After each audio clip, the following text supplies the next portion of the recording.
welcome back to the Deep Dive. Ready for something really cool? Today, we're going to tackle annealed Langevin dynamics. Langevin dynamics. It's a mouthful, I know, but trust me, this technique is a game changer, especially if you're into signal processing or machine learning. Absolutely. It's a powerful tool. We're going to really break it down, show you how it can solve those really tricky problems that traditional methods just can't handle. Think massive MIMO detection, that kind of stuff. Yeah, areas where things get really complex. But we got some great research to guide us. We'll be looking at annealed Langevin dynamics for massive MIMO detection. That's a good one. And solving linear inverse problems using higher order annealed Langevin diffusion. These papers are packed with insights. We're talking about bringing physics into the mix, simulating how particles move in a fluid. It's a fascinating approach. And then there's this annealing process. It's like when you slowly cool down molten metal to make it stronger. We'll see how it makes the whole algorithm tick. It's a key part of the process. So if you're a researcher pushing the limits in signal processing or machine learning, get ready for a fascinating deep dive. Let's jump in. It all starts with understanding the kind of problems annealed Langevin dynamics is designed to solve. We call them linear inverse problems. Okay, linear inverse problems. What are we talking about here? Imagine you're trying to send a message, but the channel, it's noisy. So the signal gets distorted along the way. What you receive on the other end is a jumbled mess. A garbled message. I can see where this is going. And your task, to reconstruct the original message from this noisy received signal, that in essence is a linear inverse problem. Okay, that makes sense. So we've got this garbled message, and we want to figure out what the original was. But why are these linear inverse problems so difficult to solve? What makes them tricky? The main challenge is that the received signal often doesn't have enough information to perfectly reconstruct the original. Plus, the number of potential original messages could be astronomical, making a brute force search totally impractical. So we need a more intelligent approach, right? Right. Something smarter than just trying every possibility. Exactly. And that's where Bayesian thinking comes into play. Bayesian thinking, always a good time. How does that help us out here? The Bayesian approach helps us find the most probable original message. We're not just guessing, we're using probabilities. We're considering the noisy received signal, of course, and any prior knowledge we might have about the structure of the message. So we're using the evidence we have, both from the received data and what we already know about the message itself. That makes sense. And this is where the idea of the posterior distribution comes in. It tells us the probability of different possible messages given the received signal. Interesting. So instead of just trying to guess the exact original message, we're looking at a range of possibilities and their likelihoods. Right. But here's the thing. Finding the absolute most likely message, what we call the maximum a posteriori or MAP estimate, that can be really computationally expensive. Especially when we're dealing with complex systems, right? Like in massive MIMO, where you have tons of antennas and users all transmitting at the same time. Exactly. In those scenarios, directly calculating the MAP estimate can be just about impossible. So we need a workaround, a clever way to tackle this problem. And that's where annealed Langevin dynamics comes in, right? Precisely. Instead of trying to directly solve for the MAP estimate, annealed Langevin dynamics takes a different approach. It uses a sampling technique to explore the posterior distribution. Okay, so we're not trying to find the single best answer right away. We're exploring the possibilities, seeing what's out there. Right. Think of it like sending out explorers to map a vast unknown territory. I like that analogy. Yeah. So we've got these explorers venturing out into the world of possible messages. But how do they know where to go? How do they navigate this vast space? They're guided by what we call the score function. Think of it as a compass that points them toward regions of higher probability. Ah, so the score function tells them where the most likely messages are hiding. It's like a treasure map for messages. In a way, yes. But we don't want our explorers to just blindly follow the score function and potentially miss something important. To make sure they thoroughly explore the entire landscape, we add some randomness to their movement. So they're bouncing around, nudged by the score function, but also taking random steps to cover more ground. That sounds very different from the typical gradient descent approach, where you just follow the steepest path down. It is, and that's a key difference. Gradient descent aims for a single optimal point.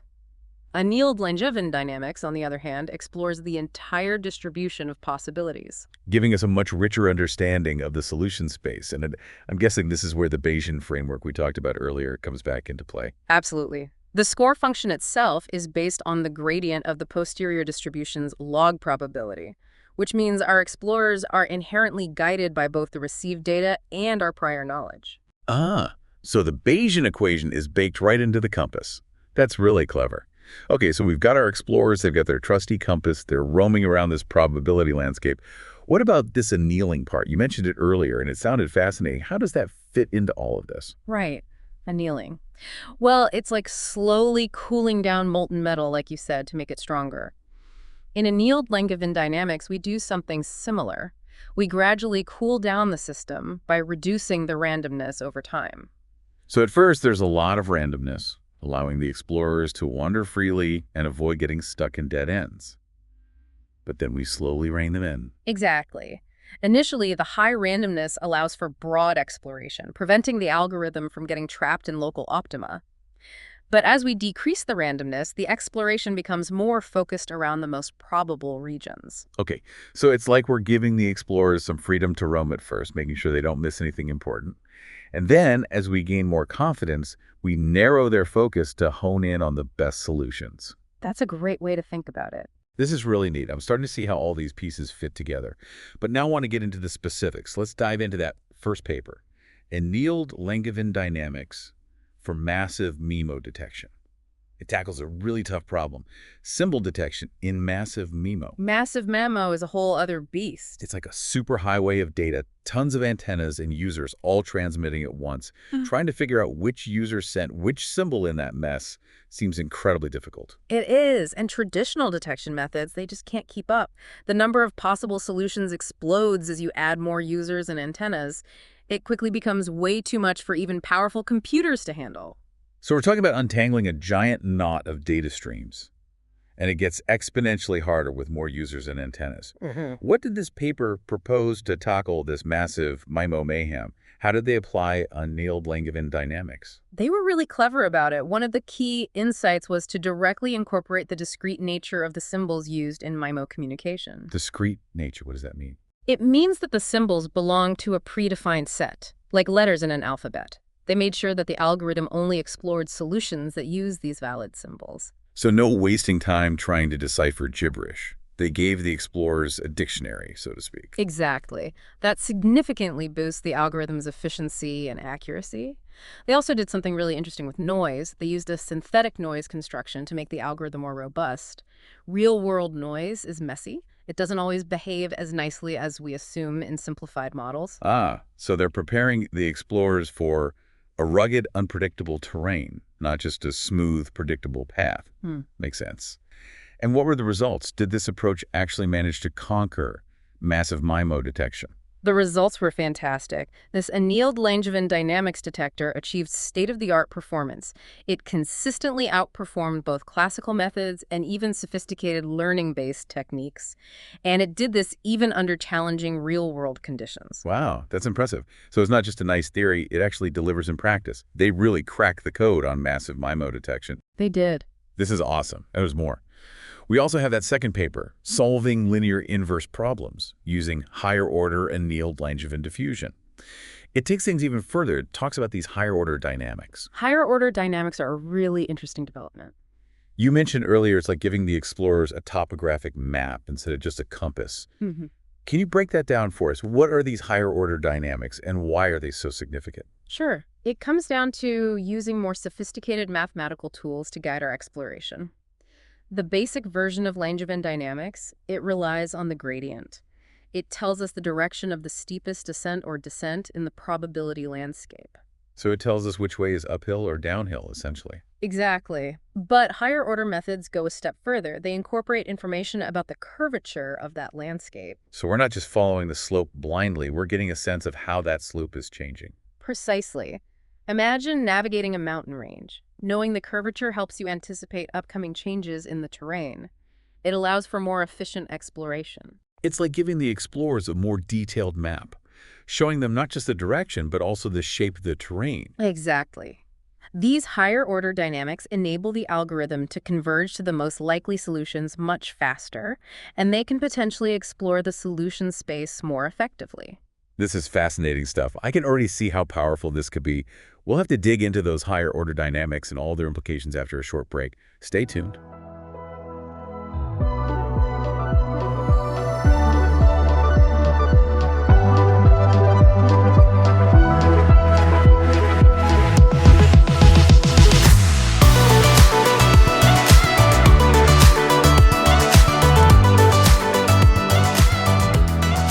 Before the break, we were talking about how annealed Langevin dynamics can outperform other methods. That's what really stood out to me in these papers. It consistently achieves state-of-the-art performance, even when things get messy in the real world. Yeah.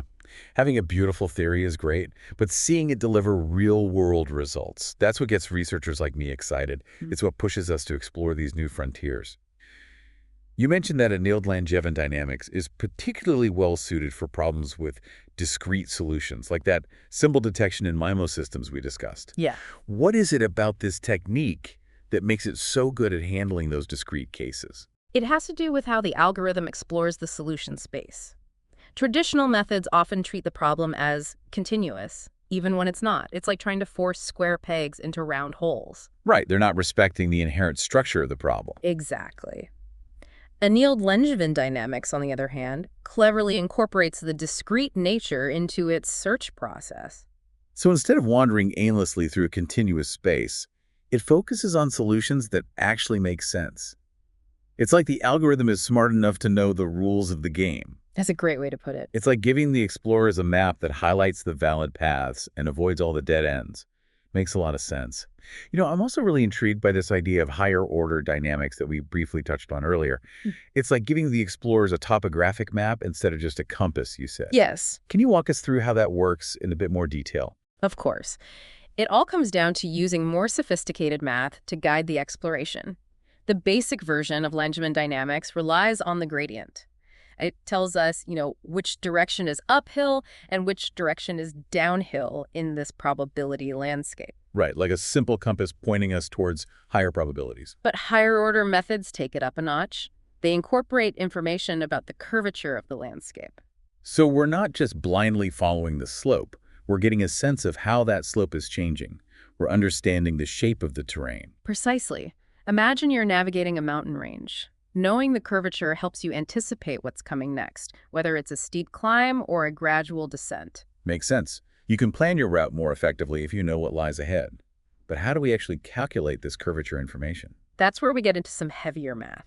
We need to use second derivatives and something called Hessian matrices. These tools allow us to quantify how the gradient itself is changing. Okay, so we're going a level deeper. We're looking at the rate of change of the rate of change. It's like calculus on steroids. You could say that, but it's this deeper level of analysis that gives us that measure of the curvature. And this curvature information allows the algorithm to navigate the probability landscape more intelligently. It can anticipate changes, adjust its course, and converge on the most likely solutions more efficiently. Exactly. That's the power of higher-order dynamics. And then on top of that, you mentioned this preconditioning technique, which seems to work hand in hand with these higher-order dynamics. Yes. Preconditioning. Is it fair to say that preconditioning is like optimizing the explorer's gear and training, making them even more efficient at navigating this complex terrain? That's a great analogy. Preconditioning is all about transforming the problem. We're trying to make it easier for the algorithm to converge. It's like giving those explorers specialized tools to handle different types of terrain, like grappling hooks to climb cliffs or sturdy boots for rough paths. Exactly. Preconditioning can drastically speed up the algorithm, especially when dealing with poorly conditioned problems. These are problems where the probability landscape has very steep valleys or narrow ridges, making it hard for the algorithm to find its way. So preconditioning helps smooth out those rough spots, making it easier for the algorithm to navigate and converge. That's clever. We've talked about all these incredible tools, higher order dynamics preconditioning. It's clear that they significantly enhance annealed Langevin dynamics. But what does it all mean in practice? How do these advancements translate into real-world benefits? They translate into faster, more accurate, and more robust algorithms. That's the bottom line. And that opens up a whole world of possibilities. We're not just talking about theoretical improvements here. These are tangible benefits that can have a real impact across many different fields. Absolutely. Faster algorithms mean we can do real-time signal processing, which is essential for applications like autonomous driving or high-frequency trading. Where every millisecond counts. Exactly. And improved accuracy leads to better medical diagnoses, more effective drug discovery, more reliable communication systems. The list goes on. It's incredible to think about the potential impact. And robustness, that's essential for dealing with the uncertainties of the real world. Absolutely. Real-world data is messy. It's full of noise, outliers, unexpected variations. We need algorithms that can handle that can adapt. Algorithms that can navigate a rugged, unpredictable terrain, not just a pristine, idealized landscape. Exactly. And that's what these advancements are enabling us to do. You mentioned earlier that Annealed Langevin dynamics has applications beyond MIMO detection. It can be applied to image processing, graph topology inference, and potentially many other areas. That's a remarkably broad scope.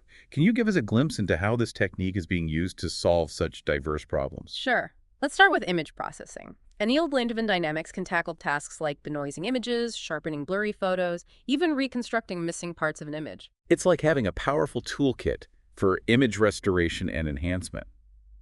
Those explorers are now archaeologists, carefully piecing together fragments of an image to reveal its hidden details. That's a great way to visualize it. And then there's graph topology inference. This is all about understanding the structure and connections within complex networks. Social networks, biological systems, financial markets, these are incredibly intricate webs of relationships. How does Annealed Langevin dynamics help us make sense of them? It can help us uncover the hidden relationships and patterns that govern these networks. It's like mapping out the intricate connections between different elements, revealing the underlying structure. So we're going from garbled messages to restoring images to mapping out entire networks. It's remarkable to see how a technique that was originally developed for signal processing can have such wide-ranging applications. It really highlights the power of interdisciplinary research. Taking knowledge from one field and applying it to another can lead to some incredible breakthroughs. This is truly inspiring stuff. But before we get too carried away with the possibilities, it's important to acknowledge that no technique is perfect. What are some of the limitations or challenges associated with Annealed Langevin dynamics? Where do we still have room to grow? You're right. Every technique has its limitations. One of the primary challenges with Annealed Langevin dynamics is computational complexity. As the problems we tackle get bigger, the computational burden can become significant. We need more powerful hardware, more sophisticated optimization techniques. So there's a trade-off between the complexity of the problem and the resources we have available. Exactly. And this is an active area of research. Scientists are constantly developing more efficient algorithms and exploring ways to parallelize computations to overcome this challenge. It's like giving those explorers faster vehicles and better communication systems, allowing them to cover more ground in less time. That's a great analogy. Another challenge is choosing the right hyperparameters for the algorithm. These are the settings that control things like the annealing schedule, the step size, all those little knobs and dials that fine-tune the optimization process.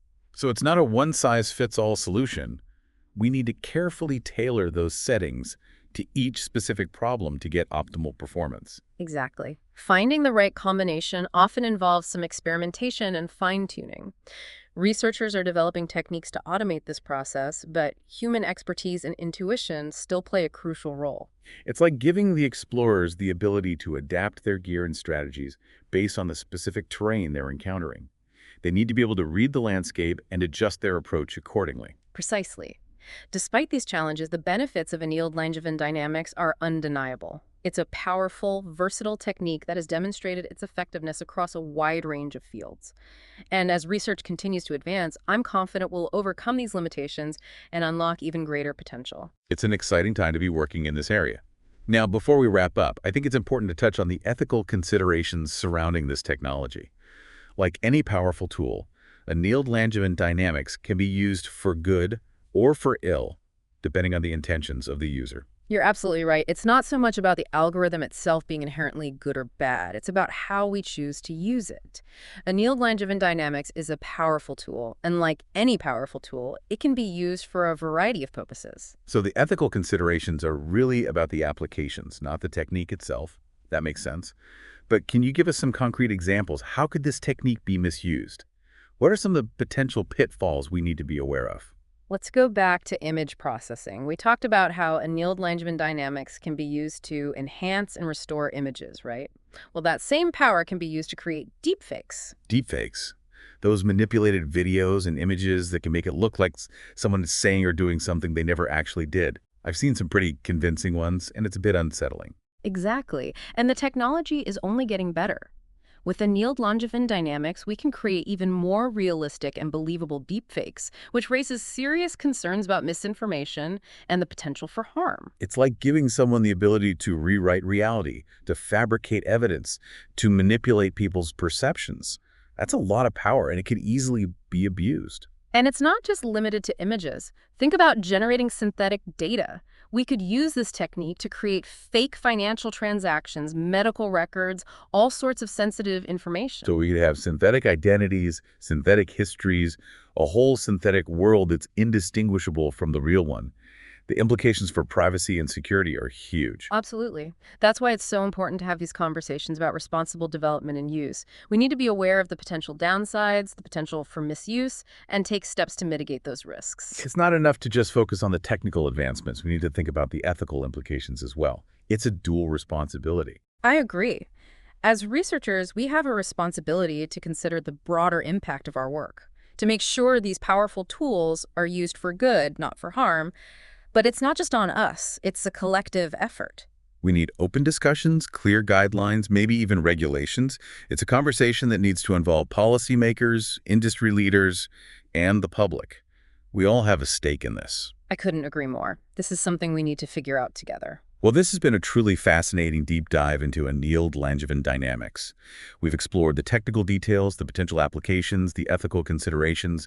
It's been quite a journey. It has. It's amazing to see how a technique inspired by physics, by the movement of particles in a fluid, can have such a profound impact on so many different fields. From decoding signals to enhancing images to understanding complex networks, annealed Langevin dynamics is a powerful tool with a lot to offer.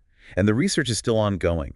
I'm excited to see what new discoveries and applications emerge in the years to come. Me too. It's a dynamic field with a lot of potential for innovation. Well, we've reached the end of our deep dive for today. I want to thank you, our listeners, for joining us on this exploration of annealed Langevin dynamics. We hope you found it as interesting and thought-provoking as we did. It's been a pleasure sharing these insights with you. And if you want to learn more, we encourage you to check out those research papers we discussed. They're a great starting point for understanding the principles and applications of this fascinating technique. And for those who like to get hands-on, there are open-source implementations available online. You can experiment with the code, see how it works in practice, maybe even contribute to the development of new algorithms and applications. Who knows, maybe some of our listeners will be inspired to join this exciting field and push the boundaries even further. That would be fantastic. On that note, from all of us here at The Deep Dive, goodbye.